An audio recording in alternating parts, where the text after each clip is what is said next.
तुझे सलाम, बरेली तुझे सलाम। अस्सलामु अलैकुम। अल-फातिहा।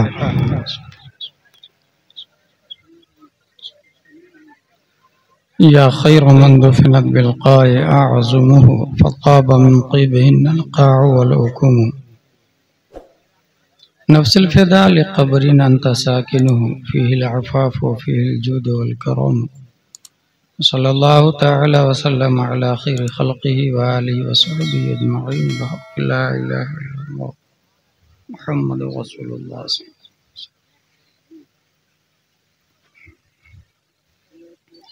हामिदुन व मुसल्लियन व मुसल्लिमा व बाद। फ़अऊज़ु बिल्लाहि मिनश शैतानिर रजीम। बिस्मिल्लाहिर रहमानिर रहीम। वल मुमिनून वल मुमिनात बअदुहुम औलियाउ बअद यअमुरूना बिल मअरूफ व यनहौना अनिल मुनकर। सदक़ल्लाहुल अज़ीम। अक़ीदत व महब्बत के साथ मरकज़ अक़ीदत अरवाहुना फ़िदा हज़रत मोहम्मद मुस्तफ़ा सल्लल्लाहु अलैहि वसल्लम की बारगाह में दुरूद शरीफ पढ़ें। अल्लाहुम्मा सल्लि अला मुहम्मदिन सल्लल्लाहु अलैहि वसल्लम व नहनु बाद मुहम्मदिन सल्लल्लाहु अलैहि वसल्लम सल्लल्लाहु तआला अलैहि वसल्लम।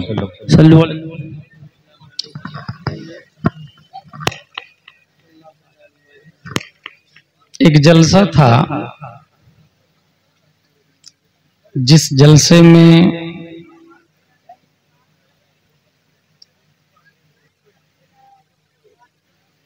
मुक़र्रिर ख़ुसूसी तकरीर करके बैठता तो मजमा में लोग अपने गुनाहों से ताइब होकर नहीं बल्कि मजमा से लाशें उठाई जाती थी। अल्लाह अल्लाह। ये जलसा जलसा गौसिया था और मुक़र्रिर ख़ुसूसी शेख अब्दुल क़ादिर जीलानी हुआ करते थे। सुभान अल्लाह सुभान अल्लाह।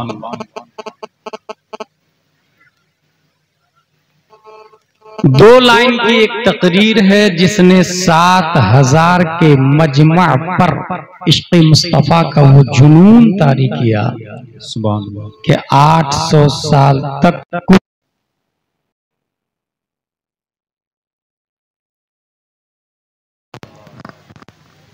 और वो दो लाइन ये थी, अय्युहन नास ऐनल मफर अल बहरु मिन वराइकुम वल अदु अमामकुम वलैसा लकुम वल्लाहि इल्ला सिद्क़ वस्सब्र। मेरे दोस्तों कहाँ जाओगे? पीछे समंदर है जिसमें ब्लू व्हेल, डॉल्फिन, मगरमच्छ, शार्क, सामने दुश्मन है। दोनों जान के प्यासे हैं, सिवाय इलाए कलिमा हक के। There is no option, there is no way, there is no chance. इस दो लाइन की तकरीर ने 7000 फौज की छाती पर इस्लाम की वो मोहब्बत पैदा की। 1 लाख से ज्यादा यहूदियों और सलीबियों के नरगरे में इस्लाम की वो बिल्डिंग खड़ी कर दी जिसने 800 साल तक स्पेन की धरती पर इस्लाम का झंडा लहराया था। मुक़र्रिर ख़ुसूसी का नाम है तारिक बिन ज़ियाद रज़ियल्लाहु। सुभान अल्लाह सुभान। अगर ये दो बातें आप लोग समझ गए तो जो बुनियाद है वो ये कि one idea can change your life. एक बात ही आपकी जिंदगी को बदल सकती है, वरना हजारों जलसों को आमिलतुन नासिबतुन तस्ला नारन हामिया का मुतरादिफ होने में टाइम नहीं लगता। खल्लाक़े दो आलम ने कुरान मुक़द्दस में फरमाया, मोमिन और मोमिना एक दूसरे के भाई बहन हैं।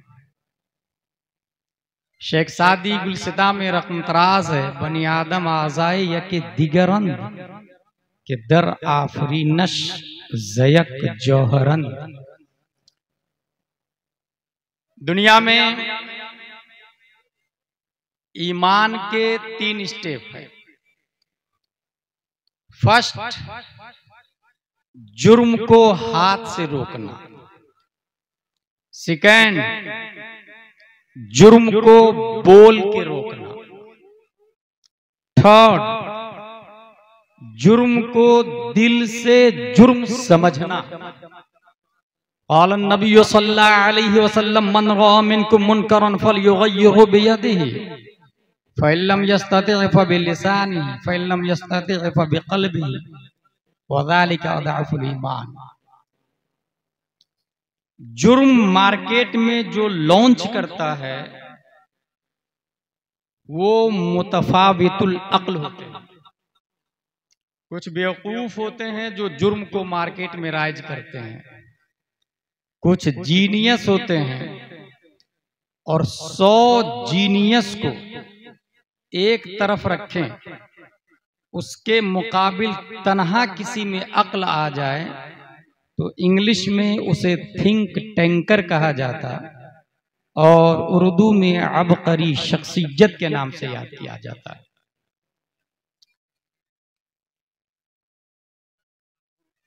अक्ल हर शख्स की मुख्तलिफ होती। अगर कोई इंसान हमारे फैजाबाद अयोध्या में यूपी में बहुत ज्यादा माइंडेड हो तो मदरसा अहले सुन्नत फैजुल कुरान में रह के 1 साल में पूरा कुरान 30 पारे 7 मंजिल 77,450 कलिमा 3 लाख हरूफ 1000 अवामिर 1000 नवाही अल्लामा गुलाम रसूल सईदी की तहकीक के मुताबिक 6,616 आयतों को महफूज कर लेता ओनली इन 1 ईयर, सिर्फ 1 साल में। लेकिन मैं एक ऐसे हाफिज साहब को जानता हूं जो सिर्फ और सिर्फ 3 महीने में पूरे कुरान का हिफ्ज कर लिया। सुभान अल्लाह। दुनिया उस हाफिज साहब को शेख अब्दुल हक मुहद्दिस देहलवी के नाम से याद करती है। मैं एक ऐसे हाफिज साहब को जानता हूं जो जेल में रह के 3 महीने में कुरान का हिफ्ज कर लिया। सुभान अल्लाह। फर्स्ट ऑफ ऑल हम लोग जेल जाते हैं दुकान के लिए, मकान के लिए, खेत के लिए, दौलत के लिए, भाई भाई से लड़ने के लिए। कभी अपने गरीबान में झांक कर देखिएगा कि अम्मा पारा के लिए जेल गए हैं आप? अनवारे शरीयत और बहारे शरीयत के लिए कभी थाने गए हैं आप? मदरसा और मस्जिद में अत्तहियातु लिल्लाहि वस्सलावातु वत्तय्यिबातु मखरज से कोई नहीं पढ़ता है, आपने लड़ाई की, इसकी खातिर कभी जेल गए हैं आप? एक शख्स दीन की खातिर, कलिमा की खातिर जेल जाता है और जेल जाके रोता गाता परेशान नहीं होता। अइज़्ज़ा अहिब्बा से कहता मुसल्ला लाओ, कुरान शरीफ लाओ। मुसल्ला बुलवाया, कुरान शरीफ बुलवाया और सिर्फ 3 महीने में पूरे कुरान का जेल में हिफ्ज करने वाला दुनिया उस हाफिज साहब को मुजद्दिद हल्फे सानी के नाम से याद करती है। एक कलिमा के लिए जेल चले गए। किंगडम ऑफ इंडिया बोल रहा था ला इलाहा इल्लल्लाह अकबर खलीफतुल्लाह। उस मर्द कलंदर ने कहा नहीं, हादा बातिल बातिल बातिल, कलिमा असलुहा ला इलाहा इल्लल्लाह मुहम्मद रसूलुल्लाह सल्लल्लाहु अलैहि वसल्लम। मैं एक ऐसे हाफिज साहब को जानता हूं जो अल्लाह ने जिनको इतनी अक्ल दी कि वो सिर्फ 7 दिन में पूरे कुरान का हिफ्ज कर लिया। 7 दिन में वो गए इमाम साहब के पास, इमाम साहब मैं हाफिज बनना चाहता हूं। नहीं, बल्कि इमाम साहब मैं अल्लामा बनना चाहता हूं। इमाम साहब ने कहा जाओ पहले हाफिज बन के आओ, क्योंकि कुरान शरीफ का वजूद सिर्फ तरावी पढ़ाने के लिए नहीं हुआ। ये अपने इंडिया वालों की कमनसीबी है कि कुरान को तरावी के लिए समझते हैं। कुरान का वजूद मसाइल के दलाइल के लिए हुआ है। अल्लाह के वली जिंदा है, कहाँ लिखा है? वला तक़ूलू लिमन युक़्तलू फ़ी सबीलिल्लाहि अमवात। सुभान अल्लाह। माँ बहन से निकाह करना हराम है, कहाँ लिखा है?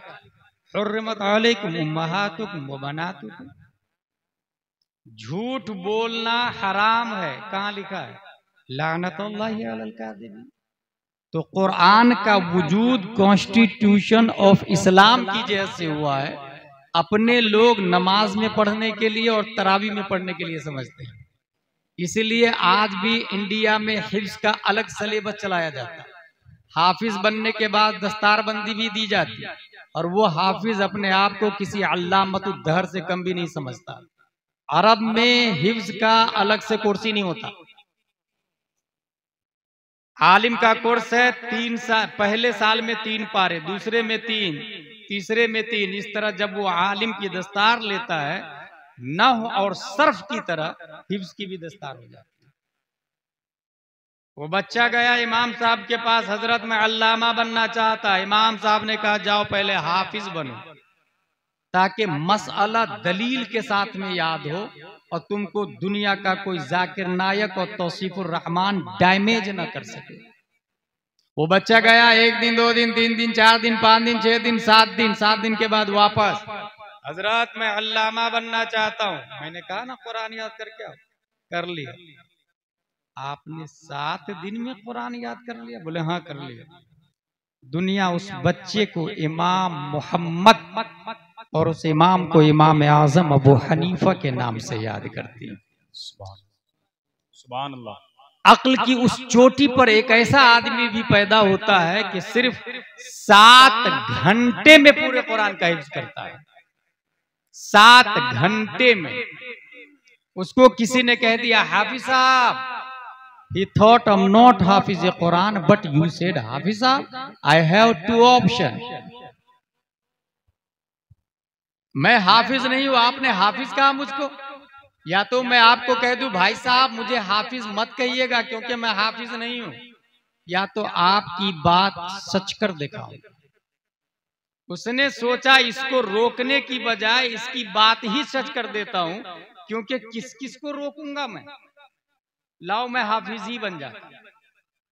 पहला दिन अलिफ लाम मीम का पारा एक बार पढ़ा और याद कर लिया, और जाके तरावी भी पढ़ा दिया। दूसरे दिन सयकूल, तीसरे दिन लन तिलकर रसूल, चौथे दिन लन तनालू, 5वें दिन वल मुहसनात, 6वें दिन ला युहिब्बु, 7वें दिन वइदा समिउ, 8वें दिन वलो अन्नाना, 9वें दिन कालल मलो, 10वें दिन वअलमु, 11वें दिन यातदिरुन, 12वें दिन हुमा मिन दाब्बा, 13वां दिन हुमा उबर्रियो, 14वां दिन रोबामा, 15वां दिन सुब्हानल्लाजी, 30वां दिन अम्मा यतसालून। 30 दिन में एक बार एक पारा को पढ़ा और कुरान को याद कर लिया।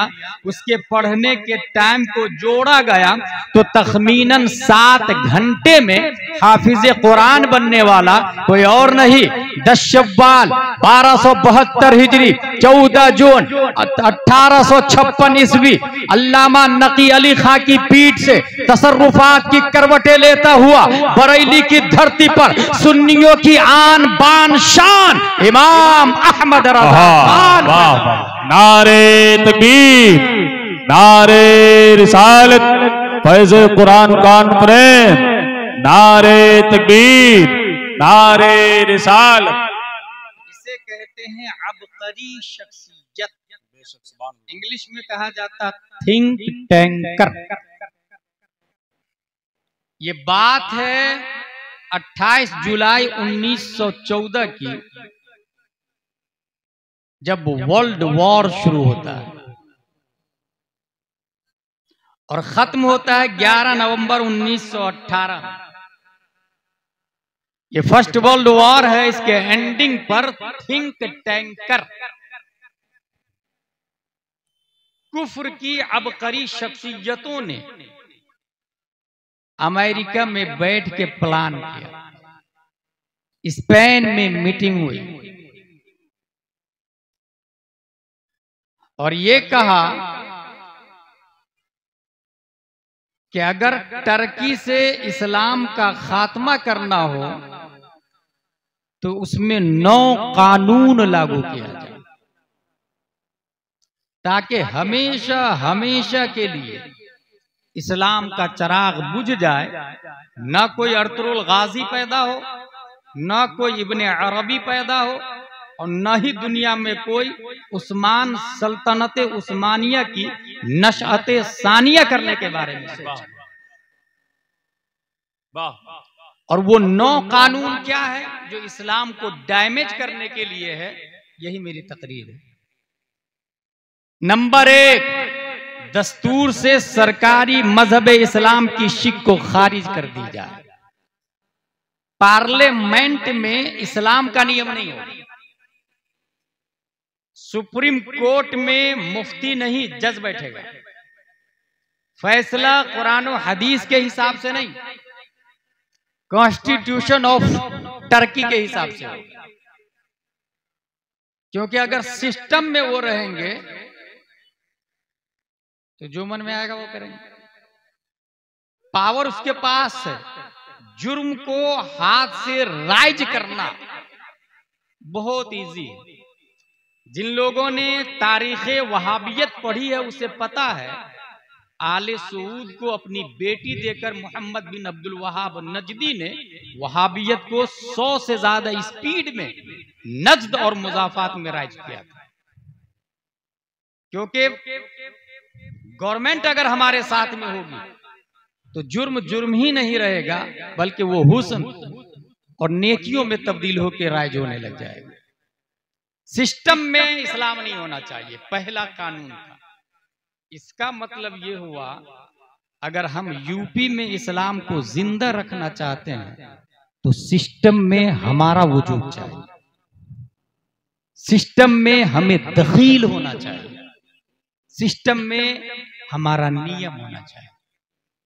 दूसरा कानून, मुल्क भर में दीनी मदारिस और खानकाहों पर पाबंदी लगाकर मजहबी तालीम को ममनू करार दी जाए। कोई मदरसा नहीं चलेगा, कोई मजहबी तालीम नहीं होगी, कहीं कुरान शरीफ और दरसे निजामी और बुखारी और मुस्लिम की तालीम नहीं होगी, खानकाहों पे पाबंदी लगा दी जाए। क्योंकि अगर मदरसे रहेंगे तो फिर से उलमा पैदा होंगे, और उलमा पैदा होंगे तो फिर से इस्लाम जिंदा रहेगा। इसी से ये पता चला, अगर यूपी में हजारों घर टूट जाए फर्क कम पड़ता है, मगर मदरसे की एक भी ईंट टूट गई इस्लाम की बिल्डिंग मुतजलजल हो जाती है। खानकाहों पे पाबंदी, मजहबी तालीम पर पाबंदी। इसका मतलब यह हुआ कि अगर यूपी में इस्लाम को जिंदा रखना चाहते हैं तो हर शख्स पर लाजिम है कि वो मजहबी तालीम हासिल करे। और मजहबी तालीम कुरान शरीफ सिर्फ पढ़ने का नाम नहीं। हम में मोस्टली लोग ये समझते हैं मेरा बेटा मेरी बेटी कुरान शरीफ पढ़ती है ना, दीनी तालीम हो गई ना। किसने कह दिया भाई ये दीनी तालीम है कुरान शरीफ सिर्फ पढ़ना? Reading Holi Quran it is not education. Understanding का नाम तालीम है, रीडिंग का नाम तालीम नहीं। कुरान शरीफ समझने का नाम तालीम है, पढ़ने का नाम तिलावत है। सवाब मिलेगा लेकिन इनकलाब नहीं आएगा, जहालत का खात्मा नहीं होगा, सिस्टम में चेंजिंग नहीं आएगी। अल्लाह एक है, इसको आप साबित नहीं कर सकते हैं कुरान की तिलावत से, जब तक के कुरान की अंडरस्टैंडिंग ना हो, जब तक कुरान की तफहीम ना हो। What said Allah in Surah Fatiha? I can't understand. What said Allah in Surah Baqarah? I don't know. What said Allah in Surah Ma'idah? I don't know. What say Allah in Surah Muzammil? I can't do Dikilio. तालीम understanding का नाम। शादी ब्याह के मौके से भी लोग लड़का देखते हैं या लड़की देखते हैं? लड़का में तो कम, लड़की देखते समय ज्यादा। स्कूल तो पढ़ी है ठीक है, लेकिन दीनी तालीम है कि नहीं? बोले हाँ है ना। कुरान शरीफ मेरी बेटी 5 बार पढ़ ली है। भाई साहब 5 बार नहीं 50 बार भी पढ़ ले, ये दीनी तालीम नहीं है। उसे अंडरस्टैंडिंग बतानी होगी, उसके लिए अरबी के साथ साथ में उर्दू की तालीम लाजिम होगी अपने गैर मुनक़सिम हिंदुस्तान के लिए। क्योंकि बहार शरीयत और फतावा रज़विया मोस्टली यहाँ उर्दू में है, कंजुल ईमान और तफसीर नईमी मोस्टली यहाँ उर्दू में है। इसलिए अरबी के साथ साथ में उर्दू तालीम। कानून नंबर 3 जो टर्की में लागू किया इस्लाम को खत्म करने के लिए, औरतों को तमाम मामलात में मर्दों के मुसावी करार दी जाए और पर्दे को कानूनन जुर्म करार दिया जाए। मर्द औरत दोनों बराबर, आप भी ड्यूटी करें, मैं भी ड्यूटी करता हूं। ये किसका प्लान है? सलीबियों का, यहूदियों का। अभी कुछ लोग हैं डॉक्टर जो डॉक्टर बीवी ढूंढते हैं, कुछ टीचर बीवी ढूंढते हैं, कुछ इंजीनियर बीवी ढूंढते हैं। भाई साहब, अपने इस्लाम में जो ही कहा कबूल है, कबूल है, कबूल है। बीवी का नानो नफका, सकना, कपड़ा, मकान सब शौहर पे वाजिब हो जाता है। कबूल है कहने से सब कुछ वाजिब हो जाता है। जब खाना पीना शौहर के जिम्मे वाजिब है, बीवी क्यों मार्केट जाएगी भाई? वो क्यों जॉब करेगी भाई? और अगर वो जॉब करेगी तो वहां गैर महरम होंगे कि नहीं होंगे? और जब गैर महरम होंगे और 30-40 साल की नौकरी है तो उससे टॉकिंग नहीं होगी क्या? उससे इख्तलात नहीं होगा क्या? उससे बातें नहीं होगी क्या? और अगर बात फिजिकल में बदल जाए तो पार्लियामेंट ऑफ इंडिया बोलता है यह हराम थोड़ी है। It is called living relationship. ये जायज है, माज़अल्लाह रब्बिल आलमीन। ये इंडिया का कानून बोलता है। और इसी हरामी बच्चों की तादाद में इजाफा करने के लिए ये प्लान दुनिया में लॉन्च किया है सलीबियों, क्योंकि वो बेहया होते हैं।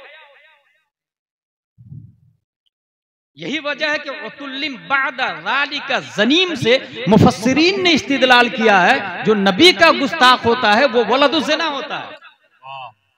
यही लोग नबी की गुस्ताखी कर रहे हैं जो वलदुज़्ज़िना है, जिसके बाप का ठिकाना नहीं। और शुरू कहां से होता है? जॉब से। मर्द भी बराबर, औरत भी बराबर, दोनों जॉब करेंगे, दोनों मार्केट में जाएंगे, दोनों दुकानें खोलेंगे।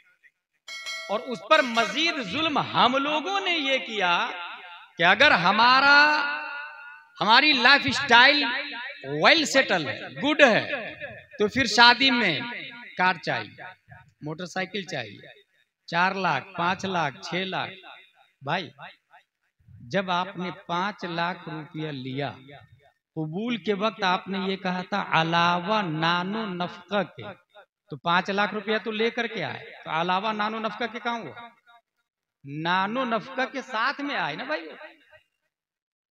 5 लाख रुपया से 5 साल की जिंदगी अगर गुजर रही है तो अलावा नानो नफका के नहीं हुआ, वो बीवी का नानो नफका हुआ।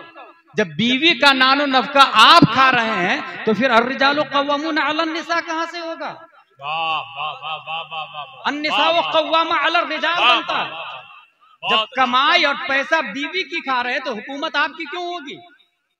भाई, जो मालिक होता है, जो पैसा देता है, हुकूमत उसकी चलती है। बेशक। नौबत बई रसीद के, एक लेफ्ट में और एक राइट। कानून नंबर 4, यूरोपीय लिबास पहनना और नंगे सर रहना जरूरी करार दिया जाए।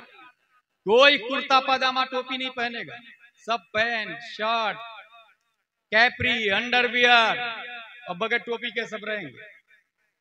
जलसे में तो आधे से ज्यादा लोग लगाए हुए हैं। जलसे के बाहर देख लें, ये किसका प्लान है? सलीबियों का।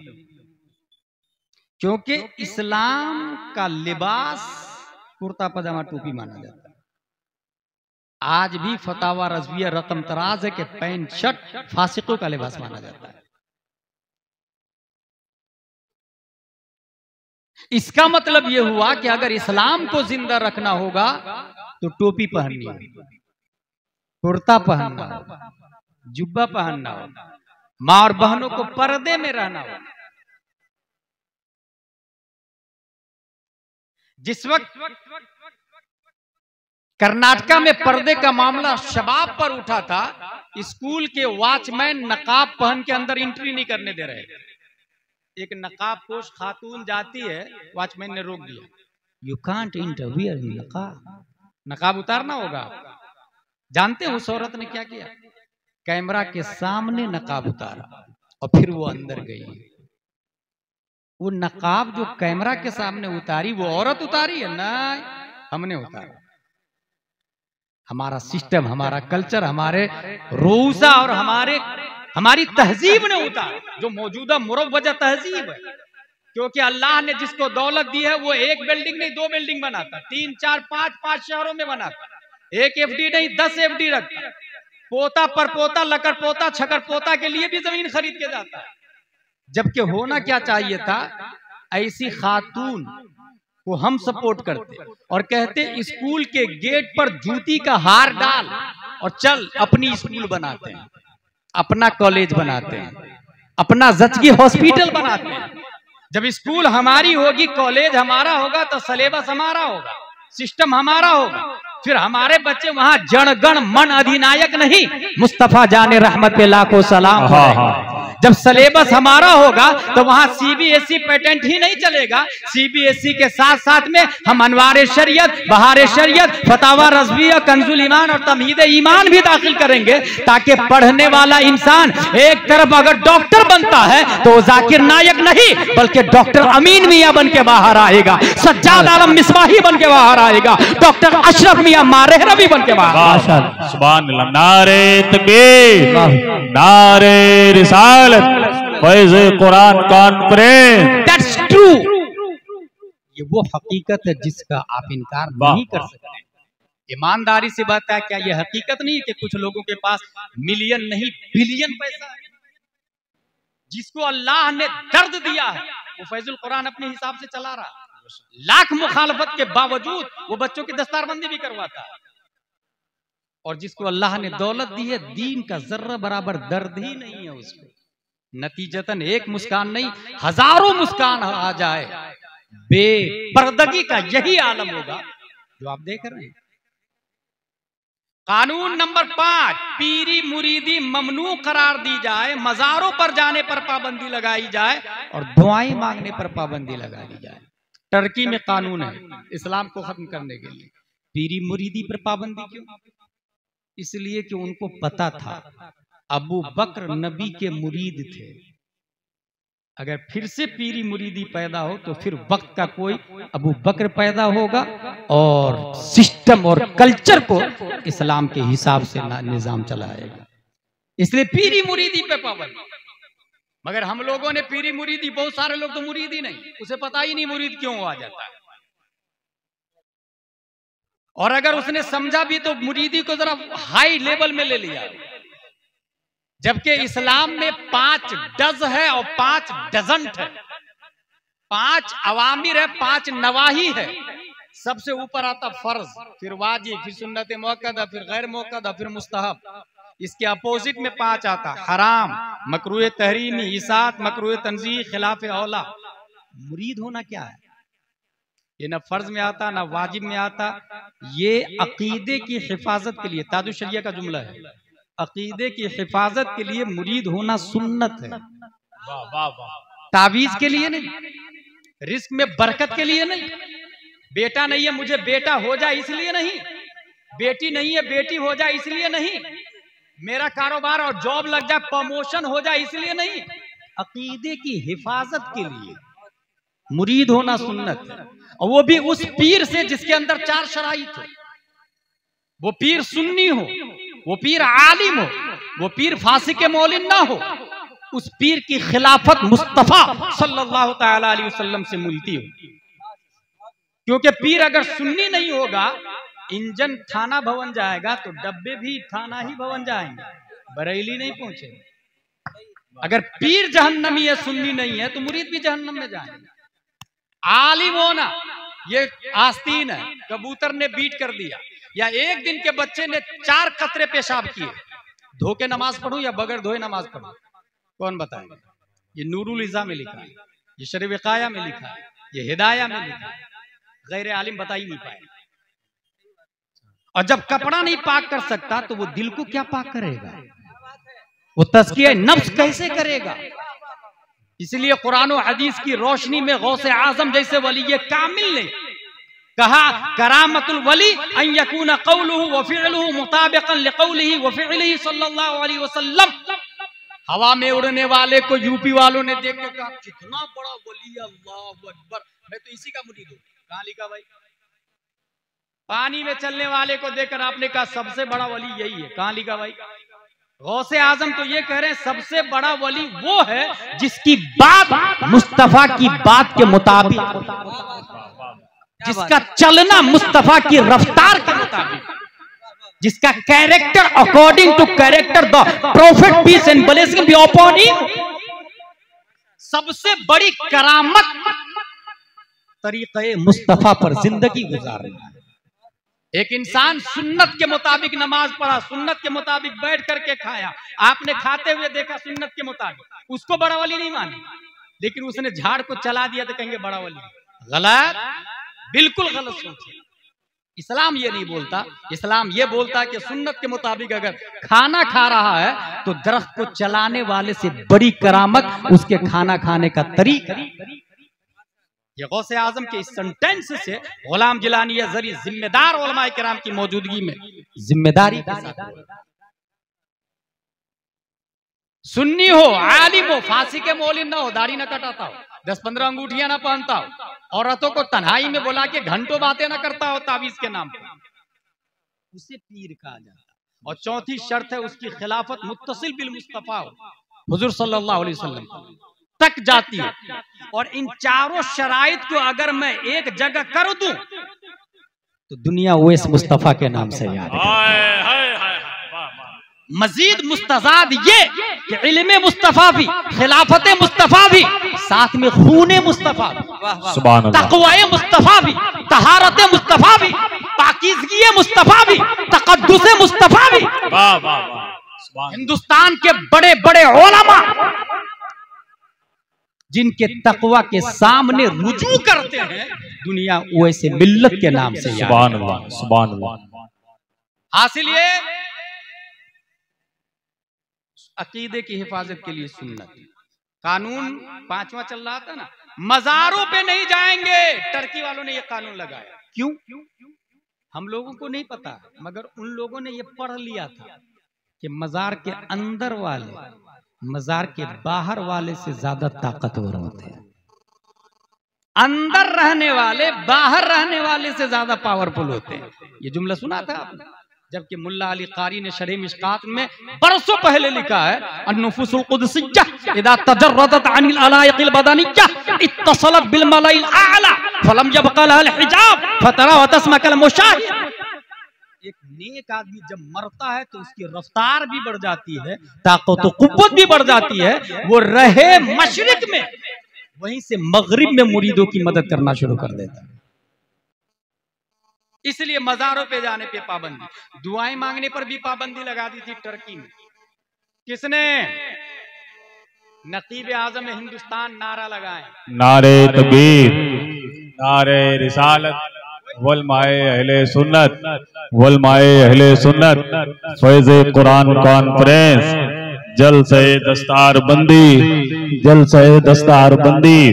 हजरत अल्लामा मुफ्ती हम्माद साहिब किबला, हजरत अल्लामा मुफ्ती हम्माद साहिब किबला, हजरत अल्लामा मुफ्ती हम्माद साहिब किबला, नारे तकबीर, नारे रिसालत। सुभान अल्लाह। आज की इस अज़ीम शान फैज़ कुरान, सुभान अल्लाह, मुस्तफा मियां शहजादे हुजूर मखदूम मिल्लत, शहजादे हुजूर मखदूम मिल्लत, हुजूर मुर्तज़ा मियां साहिब किबला, हुजूर मुर्तज़ा मियां साहिब किबला।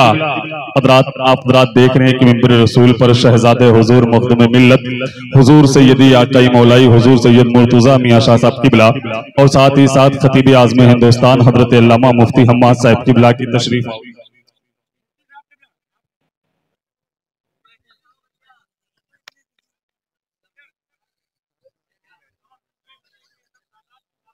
अल्हम्दुलिल्लाह, आपके खूबसूरत और मखसूस खतीब मुफ्ती हम्माद रजा साहब किबला मुरादाबादी तशरीफ ला चुके हैं।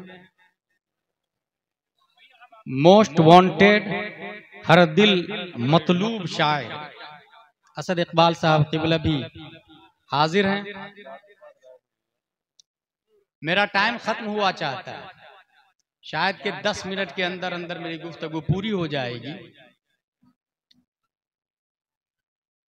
कानून नंबर 6, हिजरी तकवीम खत्म करके शमसी कैलेंडर राइज कर दिया जाए। आज कितनी तारीख है? Should we note this point. English तो मोस्टली लोगों को पता होगा सुभान सुभान। कि आज कितनी तारीख, मगर अरबी तारीख कितनी है? ये प्लान है सलीबियों का कि पूरी दुनिया में इंग्लिश तारीख चलेगी, ताकि हिजरी खत्म हो जाएगी तो हिजरत मुस्तफा याद ना आएगी। हिजरी खत्म हो जाएगी तो जिसने हिजरत को, हिजरी कैलेंडर को राइज किया, वो उमर फारूक आजम की याद और नामो निशान खत्म हो जाए। इसलिए उसने कहा शमसी कैलेंडर राइज किया जाए, हिजरी कैलेंडर नहीं। कानून नंबर 7, जुमा की छुट्टी खत्म करके एतवार की छुट्टी का ऐलान किया जाए। जुमा की छुट्टी नहीं होगी। अपने इंडिया में बच्चे पढ़ते हैं, आप जाके पूछे बेटे क्या पढ़ाई चल रही है और कैसी क्लासें चलती है, कब कब पढ़ाई होती है, वो बोलेंगे Monday Tuesday Wednesday Thursday Friday Saturday class लगती है, संडे को छुट्टी होती है। ये प्लान सलीबियों का जानते हैं क्यों? क्योंकि जुमा हफ्ते की ईद है और जुमा की तकरीर मिंबरे मस्जिद से इमाम वही बात बोलता है जो 1400 साल पहले मस्जिद नबवी से प्यारे मुस्तफा बोलते थे। 7 दिन में कुफ्र शिर्क फिस्को फुजूर के असरात से अगर आपका दिल मुतासिर हो जाए, जुमा की तकरीर सुन के वो डस्ट साफ होगी, वो कुदूरत खत्म होगी, वो आलूदगी खत्म होगी, दिल आईना की तरह साफो शफाफ होगा। ये कब होगा? जब जुमा की छुट्टी होगी, जुमा को तकरीर सुनेंगे तब ना। उसने कहा छुट्टी पे पाबंदी लगा दी जाए, संडे को छुट्टी होगी। नतीजतन मोस्टली लोग जो जुमा में जाते हैं वो तकरीर खत्म होने के बाद में जाते हैं। अरबी खुतबा शुरू होता है तब पहुंचते हैं, कुछ लोग तो वो भी छोड़ देते हैं।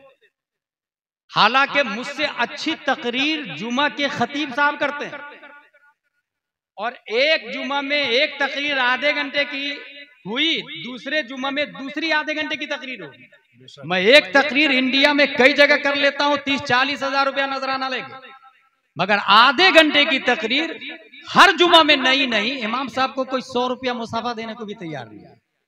सोचे कि किसी भेड़ चाल में तो नहीं चल रहे हैं, किसी गलत ट्रैक पे तो नहीं चल रहे हैं। जबकि आप जुमा में जाते, आपके इमाम साहब जो नई तकरीर करते हैं, एक जुमा में 4 मसाला भी सीखते। हफ्ते में 4 जुमे हैं, 4 को 4 से इंटू करे कितना हुआ? 16। बुढ़ापे में हजारों मसाइल के अल्लामा बन के मरते आप, मगर ये तौफीक नहीं होती। ये प्लान सलीबियों का है, जद में हम लोग आए। कानून नंबर 8, अरबी जुबान में कुरान की इशाअत पर पाबंदी लगा दी जाए। अपने यहाँ कुछ लोग हैं ना, I have knowledge about the Holi Quran in English language. मुझे आती ना, कुरान पढ़ना आता है ना, इंग्लिश में आता है ना। भाई साहब, इंग्लिश में लिखना ही हराम, हिंदी में लिखना ही हराम, फारसी में लिखना ही हराम, बल्कि रस्म उस्मानी की इत्तेबा वाजिब करार दी गई। हमारे उलमा जानते हैं अरबी लिखने की 8 किस्में हैं।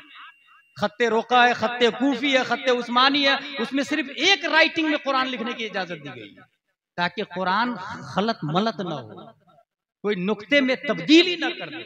मगर यहाँ लोग स्मार्ट बनते हैं, इंग्लिश में कुरान पढ़ेंगे, हिंदी में कुरान पढ़ेंगे।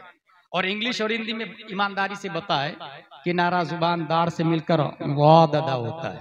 इंग्लिश में कैसे करेंगे? राल में तमीज कैसे करेंगे? जा में तमीज कैसे करेंगे? ग़ा में कैसे करेंगे? जीम में कैसे करेंगे? इसलिए पाबंदी लगा दी। और अगर उसका मंशा ये है, उसकी मंशा ये है कि अगर अरबी से हटा दिया जाए कुरान को, तो जिस तरह तौरात और इंजील को हम बदल डाले, कुरान को भी बदल डालें। इसलिए मजबूती के साथ अरबी वाला, ओरिजिनल वाला पढ़े। कानून नंबर 9, नमाज टर्की जुबान में पढ़ी जाएगी। अरबी में कुरान कोई नहीं पढ़ेगा। नमाज में अत्तहियात है ना, सूरह फातिहा ना, टर्की में पढ़ेंगे। नियत बांधते अपने लोग, नवाइतु अन उसल्ली लिल्लाहि तआला रकअतै सलातिल फज्र फर्दुल्लाहि तआला यक्तदैतु बिहादल इमाम मुतवज्जिहन इला जिहतिन कअबति शरीफ अल्लाहु अकबर। ये अरबी है। वो ये कह रहा है कि टर्की में कहो, जैसे इंडिया में कहेंगे अल्लाह बड़ा है, ये टर्की जुबान। हिंदी वाला हिंदी में, इंग्लिश वाला इंग्लिश में। ताकि और रूहे नमाज खत्म हो जाएगी तो नमाज जो मोमिनों की मेराज है ऑटोमेटिक खत्म हो जाएगी। इदा फाता शर्त फातल मशरू। ये 9 कानून लागू किए गए थे इस्लाम को टर्की से खत्म करने के लिए। अगर अपने यूपी में इस्लाम को बचाना है तो इस 9 कानून का उल्टा करना होगा, और उसके लिए बहुत आसान तरीका है। अपने इमाम साहब पर तवज्जो दे, मस्जिद से ज्यादा, क्योंकि 3 करोड़ की मस्जिद आपने बनाई, 3 बिलियन की मस्जिद आपने बनाई। जाके मस्जिद से कहे मस्जिद मस्जिद, वुजू में कितने फराइज है बताइए ना, मस्जिद बताएगी। मस्जिद के मिंबर से जाके कहे सुन्नी और देवबंदी में क्या फर्क है, मिंबर बोलेगा। मस्जिद की दीवार से जाके कहे आला हजरत सुन्नियों की जान और अलामत है, इसकी क्या दलील है, ये मेहराब बोलेगा, ये दीवार बोलेगी। मस्जिद साइलेंट है, वायलेंट इमाम है। मस्जिद साकित है, नातिक इमाम है। मस्जिद खामोश है, बोलता इमाम है।